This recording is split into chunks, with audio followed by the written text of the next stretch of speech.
আজি আমি গৈছিলোঁ মহকুমাৰ কল্যাণ অফিচলৈ। তাত আমি টাটা এচি গাড়ী এখন আহিছিলে।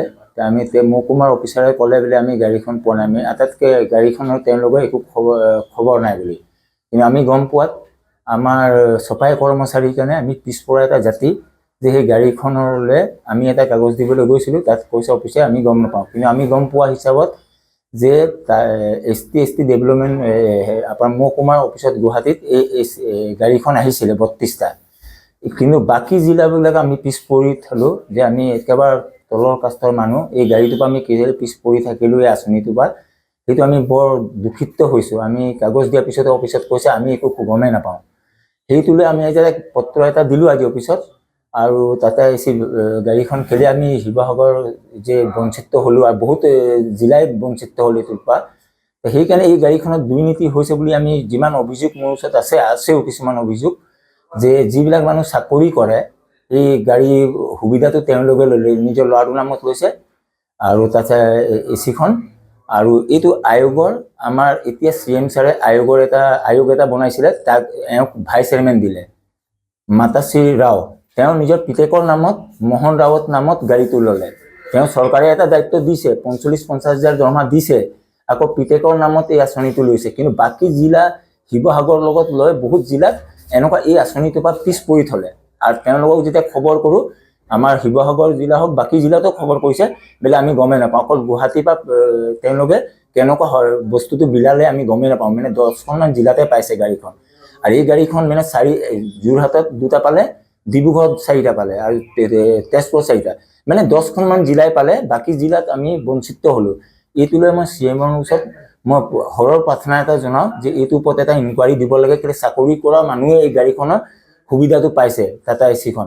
আৰু যিবিলাক মানুহ একেবাৰে বঞ্চিত হৈ আছে, একদম নাইকিয়া, সিহঁতি এই সুবিধাটো নাপালে। সেইকাৰণে আমি এটা ইনকুৱাৰী CM ছাৰক জনাওঁ, যে এইটোৰ ওপৰত ইনকুৱাৰী দিব লাগে, চাকৰি কৰা মানুহবিলাকে এই গাড়ীৰ পৰা পাইছে বুলি। সেইটো আমি CM ছাৰৰ ওচৰত অনুৰোধ, যে এইটোৰ ওপৰত তেওঁ তদন্ত এটা দিব, এইটোৱে কয় মই।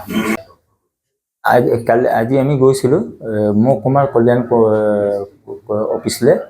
তাত আমি টাটা এচি গাড়ী এখন আহিছিলে। আমি মহকুমাৰ অফিচাৰে ক'লে বোলে আমি গাড়ীখন পোৱা নাই। আমি আটাইতকৈ গাড়ীখনৰ তেওঁলোকৰ একো খবৰ নাই বুলি।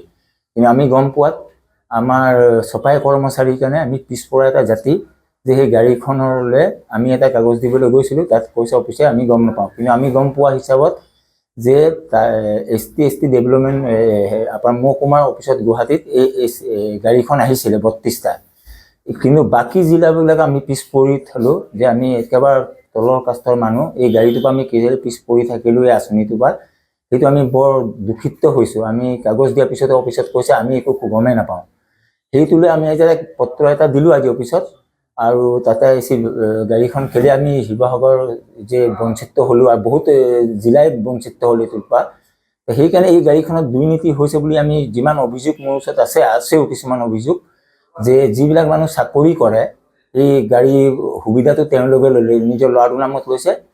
আৰু তাতে এচিখন আৰু এইটো আয়োগৰ আমাৰ এতিয়া CM ছাৰে আয়োগ এটা বনাইছিলে, তাক এওঁক ভাইচ চেয়াৰমেন দিলে, মাতাশ্ৰী ৰাও।